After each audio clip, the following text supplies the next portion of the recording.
Se você tivesse o poder de tomar uma decisão para melhorar o sistema prisional, que decisão seria essa? Você acredita na ressocialização?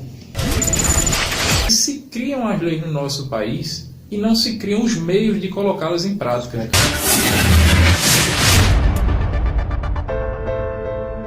O sistema prisional brasileiro é um dos setores mais delicados do país. Os presídios estão lotados, não punem nem educam ninguém. Uma parte considerável dos crimes que ocorrem aqui nas ruas tem origem nas prisões. A segurança pública está intimamente ligada ao sistema carcerário, mas a sociedade ainda não atentou para isso. E para conversar sobre isso, nós estamos recebendo aqui hoje Anselmo Vasconcelos Costa, ele que é agente penitenciário e diretor de um desses presídios daqui de Campina Grande. Anselmo, boa noite. Antes de tudo, agradecer pela sua participação aqui no nosso programa. E para a gente começar esse bate-papo, né? Eu queria que o senhor falasse um pouco sobre o albergue. O que é o albergue, como é que funciona, para as pessoas que ainda não conhecem aquela unidade penal. Boa noite, Saulo. Boa noite, Frank. É uma satisfação para mim poder estar aqui no Paraíba em QAP, poder esclarecer para a sociedade e para os demais colegas da segurança pública, falar um pouco sobre o sistema prisional, que é uma parte muito importante do sistema de segurança pública, apesar de não estar inserido legalmente, né, mas que só é visto na hora dos tumultos, na hora dos problemas. Então, especificamente a parte do presídio do Monte Santo, que é a parte do presídio do albergue, do regime semiaberto, nome este fictício, que na verdade é penitenciária Jurista Aguinaldo Amorim, são recolhidos lá os presos que estão no regime semiaberto. Aqui em Campina Grande existe uma peculiaridade, que os presos do regime semiaberto, eles na verdade cumprem o regime aberto, né, que passa o dia na rua e no fim do dia se recolhe na unidade prisional, onde sai no outro dia pela manhã, né, e passa o sábado e o domingo recolhido. Esse regime, na verdade, é o regime aberto. O regime semiaberto seria, passa a semana toda trancada, trabalhando dentro da unidade prisional e sairia apenas nos finais de semana. Que a gente não tem ainda esse regime, pelo menos na Paraíba não existe ainda, né? Justamente. O presídio do Serrotão, a penitenciária Raimundo das Fora, ela na verdade seria o presídio para esse modelo de prisão, que é uma penitenciária agrícola, né, onde o preso cumpriria a pena do regime semiaberto. Porém, devido à superlotação, toda a precariedade do sistema penitenciário brasileiro, o presídio foi aproveitado para abrigar os presos do regime fechado. A gente, já que você já trouxe aí a questão das prisões fechadas, semi-aberto e aberto, e a gente já tem uma diferença em Campina Grande, que o que era para ser aberto é semi-aberto e vice-versa. Principalmente nos fins de ano, na chegada do Natal, do Ano Novo, a gente vê imagens e rola nas redes sociais aquelas discussões de que os presos são liberados, passam vários dias fora da cadeia, e isso aí aumentaria até a criminalidade lá fora, como o Saulo mesmo disse. Muitos dos crimes já surgem lá dos presídios. O que de fato acontece nesse período de liberação de presos? Olha, Frank, só esclarecendo, isso na verdade é um dispositivo que está previsto na lei de execução penal. O preso tem direito a algumas saídas temporárias no ano, já previsto em lei, e a saída temporária de fim de ano e a de Natal consta como uma dessas saídas.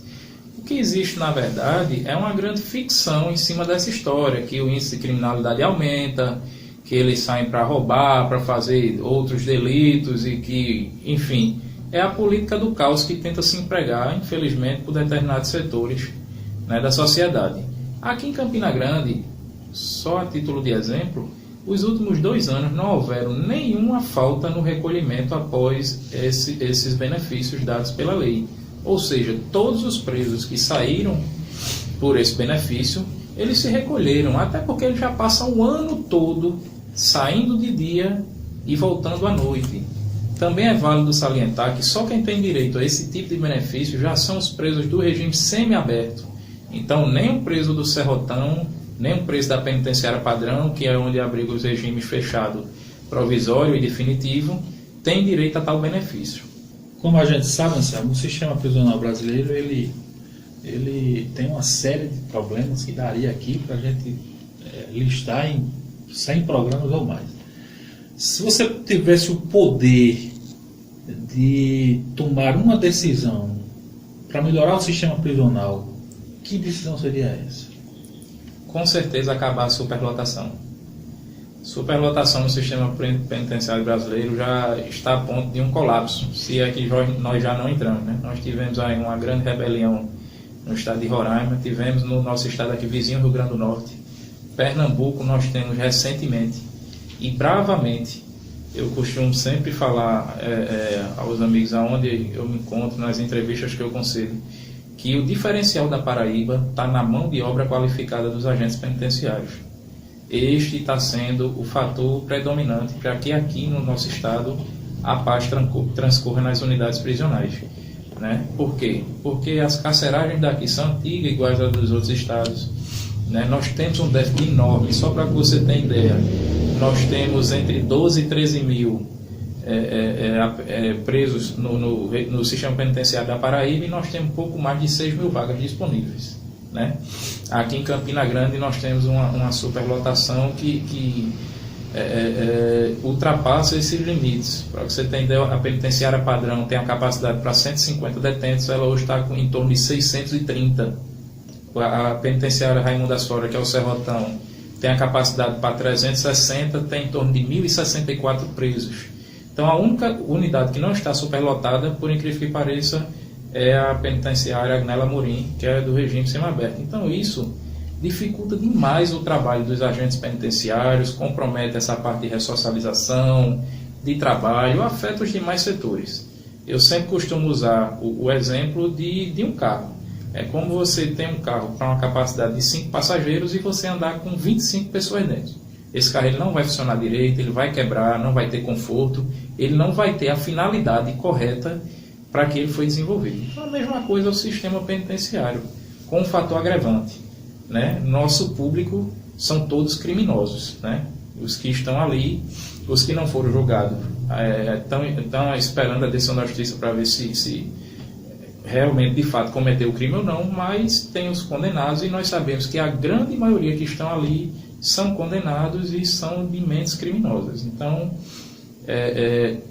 esse fator é preponderante para toda a crise do sistema penitenciário brasileiro.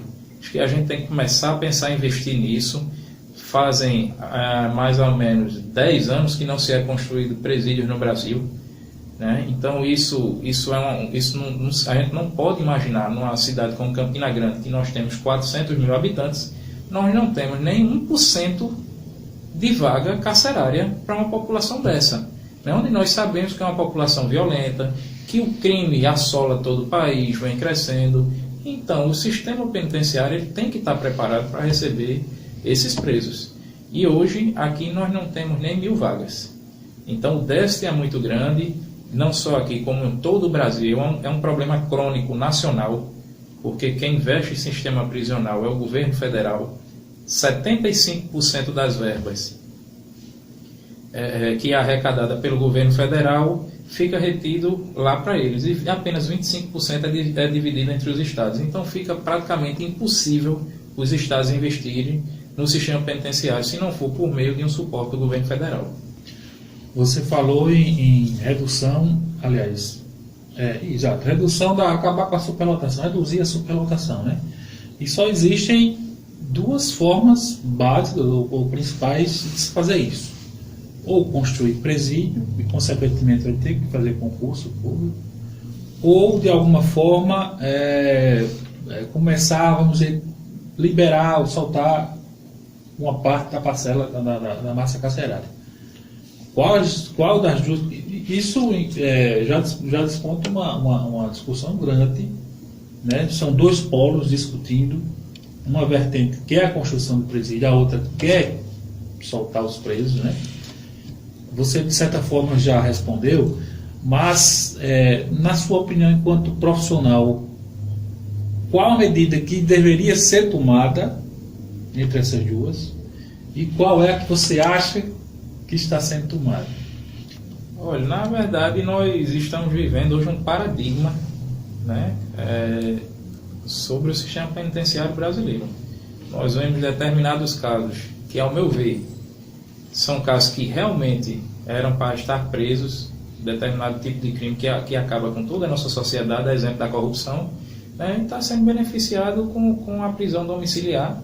E nós temos determinados tipos de crimes, né, por pessoas com menor poder aquisitivo, que infelizmente passam tempos e tempos numa cadeia. O que é que nós vemos? Na verdade, o que é necessário são as duas medidas, né? Nós temos que construir mais presídios para abrigar esse pessoal que já está, na verdade, não é nem para os que vão vir, né? Pelo menos acabar com a superlotação e também reavaliar determinados tipos de crime, se vale a pena ou não manter a pessoa encarcerada, se não pode usar a tornozeleira, se não pode usar outros métodos de controle que não a prisão, que não ceifar a liberdade, né? Já existe uma vertente, né, jurídica, inclusive já existe aí um debate jurídico, já em curso inclusive no Congresso para leis, para que se acabe o regime semiaberto, né? Esse regime passaria a ser, assim como nos Estados Unidos, a pessoa sai do fechado e passa direto para o regime aberto, com monitoramento eletrônico, através de tornozeleiras. Eu particularmente acredito muito nisso aí.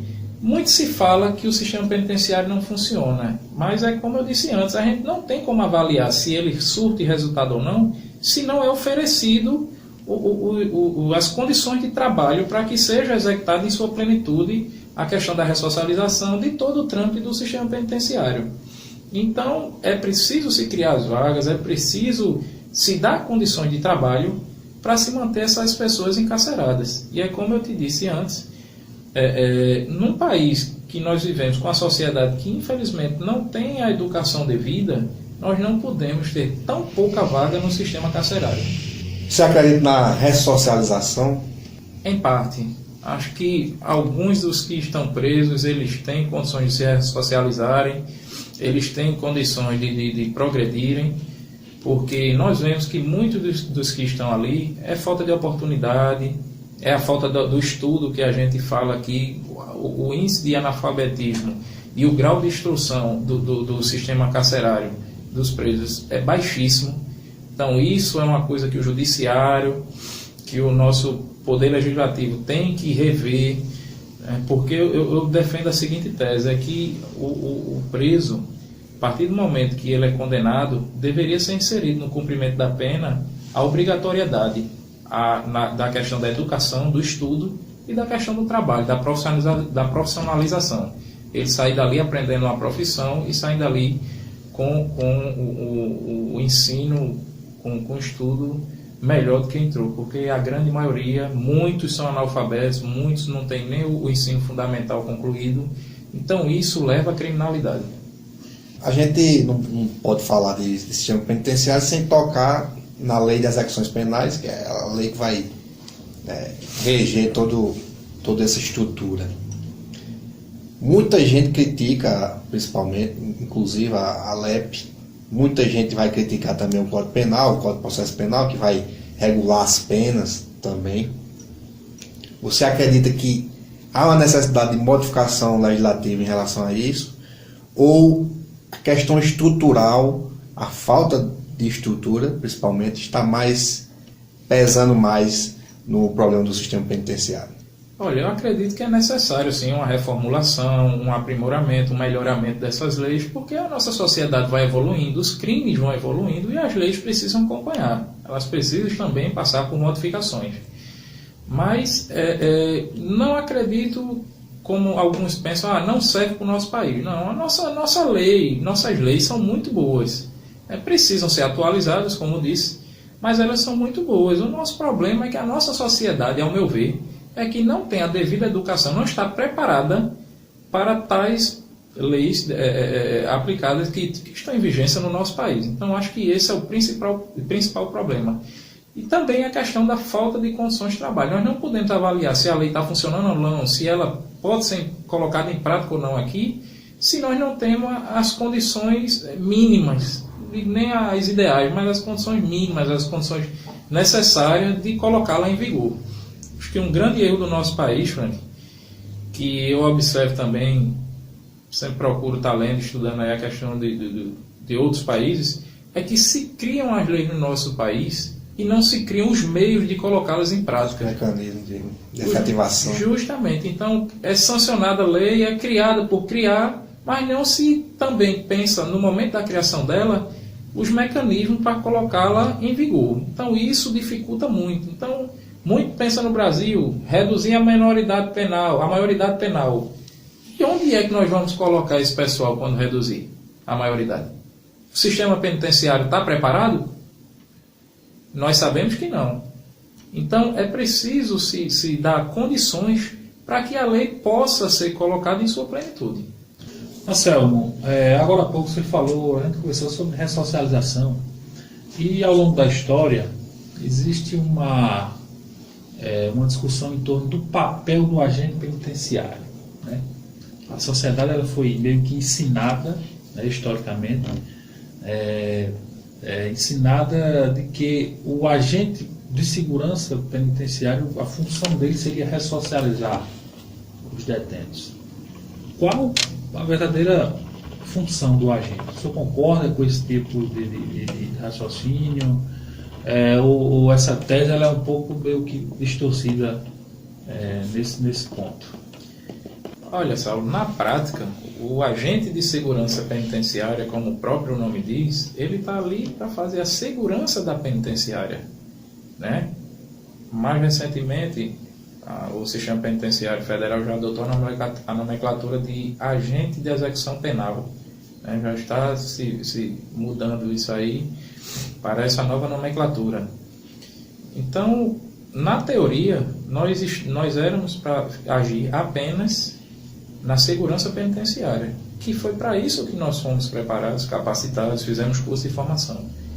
Mas na prática o agente penitenciário ele é enfermeiro, ele é psicólogo, ele é um agente de ressocialização, ele é médico, ele é dentista, então ele é tudo, né? Porque nós somos a barreira, que eu costumo dizer, entre o criminoso e a sociedade, né?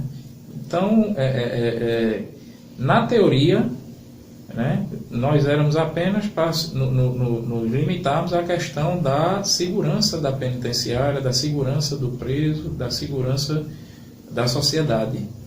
Mas na prática nós fazemos essa função, que particularmente não concordo. Acho que deveria ter uma equipe preparada para isso, né, porque nós não podemos fazer tudo, né? Então, deveria-se ter, como a lei da execução mesmo já diz, né, que tem que ter determinados setores, né, como psicólogo, assistente social, né, médico, enfermeiro, que tem nas unidades prisionais, mas deveria ter uma equipe dessa multidisciplinar para lidar diretamente com o preso, a questão da ressocialização. E isso, na prática, quem realiza é o agente penitenciário. Isso, o agente, em algum momento, ele se sente cobrado pelo menos por setores da sociedade? Sempre nós somos cobrados, né, sobre essa questão da ressocialização, principalmente porque nós sabemos que ela funciona de forma muito precária no nosso país, né? Mas é uma coisa que não é uma atribuição do agente de segurança penitenciária, né? Então é uma cobrança que, na verdade, a sociedade, por não entender, né, acha que é o papel do agente penitenciário, quando na verdade a própria lei diz que não é. A imprensa divulga muito a questão de apreensões de drogas, apreensão de armas brancas dentro dos presídios, dentro das unidades prisionais. E a grande pergunta que se faz quando se observa aquelas apreensões é de como aquele objeto entra e chega nas mãos dos apenados. Como é que entra, Anselmo? É a velha pergunta que toda a sociedade faz. Como entra isso no presídio? Olha, ao longo dos meus já quase 7 anos como agente de segurança penitenciária aqui na Paraíba, mais especificamente aqui em Campina Grande, nós constatamos que a grande maioria, a imensa maioria, ou é levada pelos visitantes dos presos, ou é arremessada pelas muralhas das unidades prisionais, né? Como falei antes, são unidades prisionais antigas, arcaicas, muro baixo, geralmente em lugar habitado, urbano, onde a lei diz que tem que ficar em um local afastado, né? Tem que se ter um perímetro de segurança, né? De isolamento. E, infelizmente, foi passado o tempo e os gestores não se importaram com isso. Porque presídio, ele só é visto, só é lembrado em momento de crise. Essa é a grande verdade. Então, quando está calmo, ninguém lembra de presídio, ninguém lembra de agente penitenciário, e nós só somos lembrados nesses momentos de crise. Então, o que é que nós constatamos?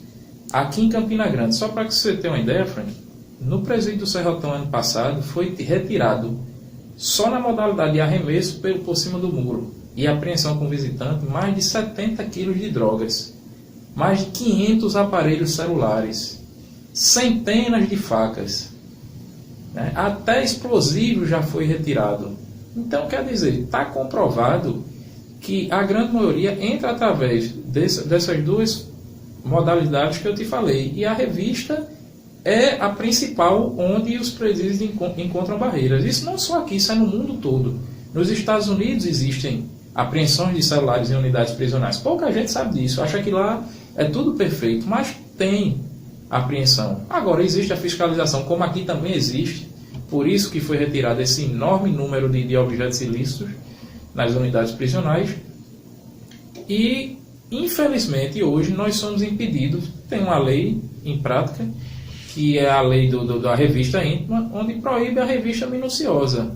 Eu, particularmente, defendo o fim do contato físico entre preso e visitante.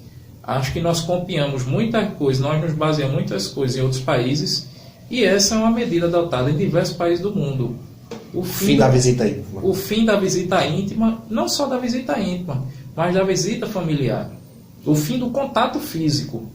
Porque a partir disso aí, abre-se um precedente enorme, uma brecha enorme, fragiliza a segurança de qualquer unidade prisional, já que nós não podemos revistar minuciosamente os visitantes, para a entrada de material ilícito. Então, acho que o melhor modelo para se adotar no nosso país é o fim do contato físico entre preso e familiar ou visitante, qualquer que seja. Saulo já falou sobre que os crimes surgem a partir dos presídios, e a gente sabe que essa comunicação é feita através de telefones celulares. Por que não colocar bloqueador nas unidades prisionais? Essa é uma pergunta que eu também faço aos gestores, só que, mais uma vez, nós esbarramos nas leis. Existe uma lei, né, federal que proíbe esse tipo de mecanismo em determinados setores. Setores urbanos, como nossas unidades prisionais, quase em suas totalidades, estão localizadas em áreas urbanas, isso se torna praticamente inviável. Então, por isso que não se é colocado os bloqueadores de celulares, porque acaba interferindo em outras residências que fica perto e acaba prejudicando a sociedade que não tem nada a ver com esse fator. Existe uma proposta de emenda constitucional, a PEC 308, né, que prevê aí a criação da polícia penal. Como é que está esse processo e como essa polícia funcionaria para o cidadão que está em casa, que às vezes eventualmente não esteja ligado nesse projeto? Olha, Saulo, é bom esclarecer que em diversos países do mundo o sistema penitenciário dos seus países são regidos através de polícias. As instituições são polícias penais. Então, isso é de extrema importância para a segurança pública do país, inclusive para o nosso. Porque, a título de exemplo, hoje, você cidadão que está em casa, talvez não saiba, os agentes penitenciários, eles não estão incluídos no rol da segurança pública, no artigo 144 da Constituição. Nós não fazemos parte. Então, na verdade, é uma salada de fruta, né, das nossas leis, porque nós não somos polícia, mas podemos portar arma de calibre restrito. Nós temos o poder de polícia, mas não fazemos parte da segurança pública. Então, essa confusão prejudica muito na administração das unidades prisionais e do sistema prisional como um todo. Existem duas PECs, na verdade, a 308/2004 e uma recentemente apresentada ano passado, né, que visa inserir o agente penitenciário no rol da segurança pública, né, com a famosa polícia penal. Mas, infelizmente, nossos parlamentares, nossos representantes políticos não dão a devida atenção, como toda a sociedade, ao sistema penitenciário. Então, desde 2004 que tem essa PEC, já se vão 13 anos que ela está tramitando no Congresso e até o momento não foi votada. Então, isso também é um fator determinante para que o sistema penitenciário brasileiro como um todo continue no caos que está, porque também nós não temos uma legislação própria, uma definição jurídica da nossa categoria, né, da nossa função, das nossas atribuições, né, para que assim possamos executar o trabalho da melhor maneira possível.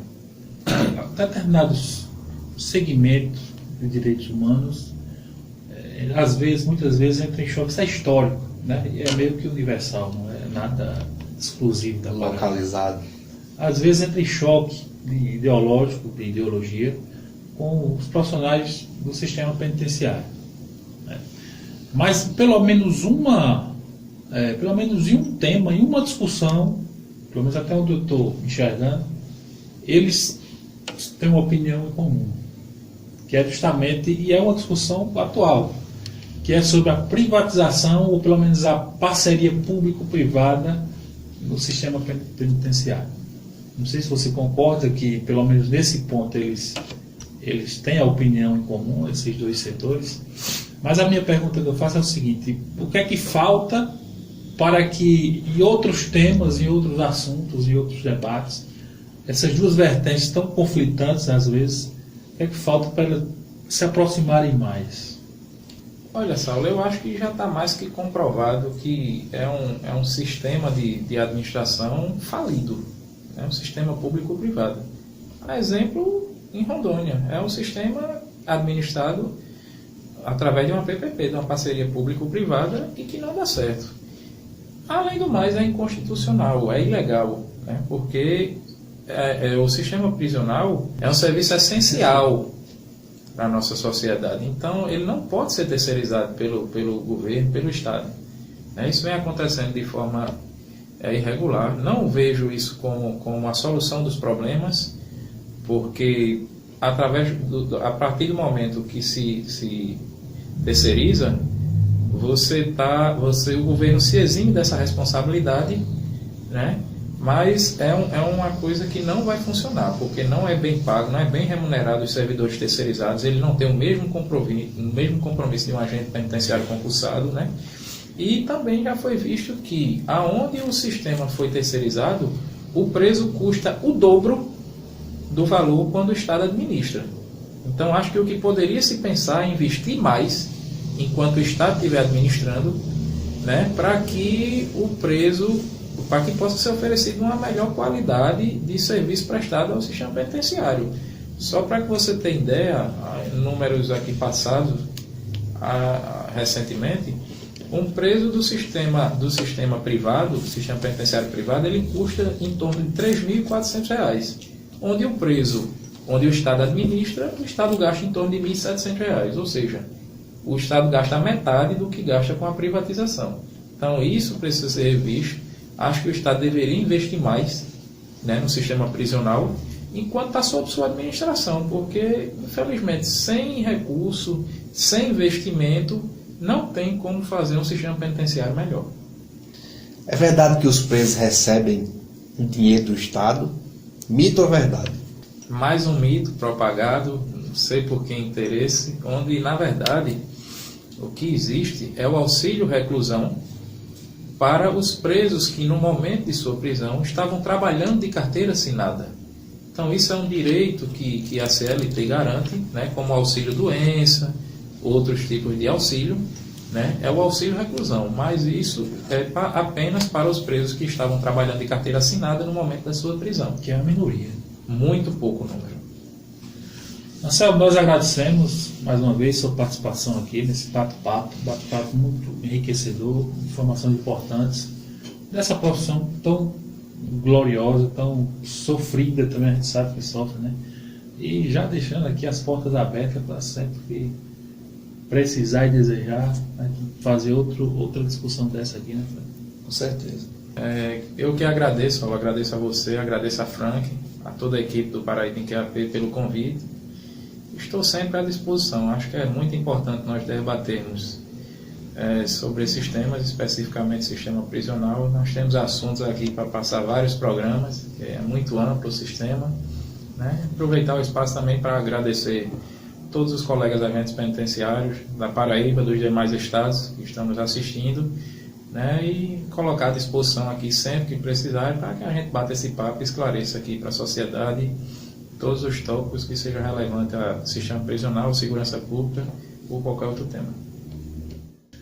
Paraíba IQAP tem um canal no YouTube, se inscreva no nosso canal para acompanhar todas as entrevistas, tem também as nossas redes sociais, no Facebook, dá um joinha lá, curta, compartilhe os nossos programas e sempre debatendo a segurança pública no Estado, no Brasil e no mundo.